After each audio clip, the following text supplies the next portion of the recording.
Mazda are latecomers to the baby SUV party, but with this, it may be a case of being fashionably late.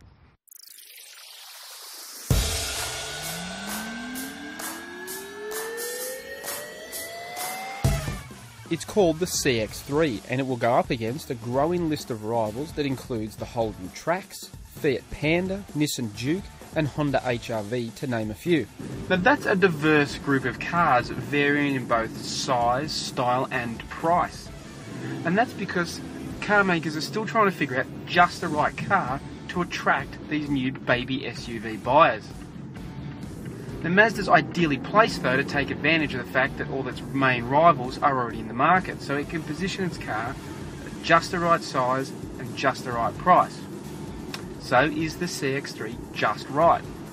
Well, they've started in the right place because the CX-3 is based on the Mazda 2 city car, albeit a little taller, and importantly, in keeping with its SUV pretensions, it's available in both front and all-wheel drive. There are two different engines to choose from as well. The 2-litre Skyactiv petrol and the 1.5-litre Skyactiv turbo diesel. The diesel is mated exclusively to a 6-speed automatic transmission, while the petrol also gets the choice of a 6-speed manual gearbox. We drove the CX-3 at the Anglesey Proving Ground late last year and were pretty impressed with what we found. But today we're in the real world. But not much has changed, it's still an impressive little car. Like the Mazda 2 that it's based on, it feels like an agile little city car. It's easy to get around in traffic, but it has that confident, reassuring handling that you get from these latest generation Mazdas. That zoom philosophy has given this car a feeling that it's a larger vehicle than what it is, but it's not a perfect car.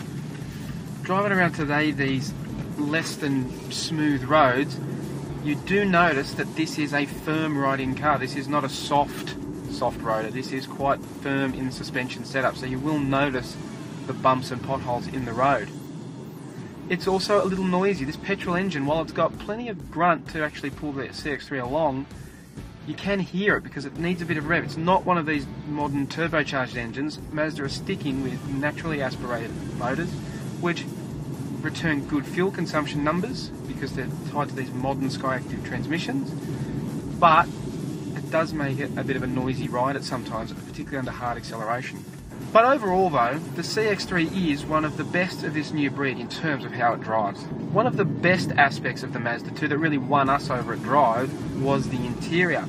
And because it's based on the 2, the CX-3 is much the same. It's still got this T-bar style dash with the round vents that just gives it a bit more flair than the other plainer Mazdas in the range, the 3 and the CX-5.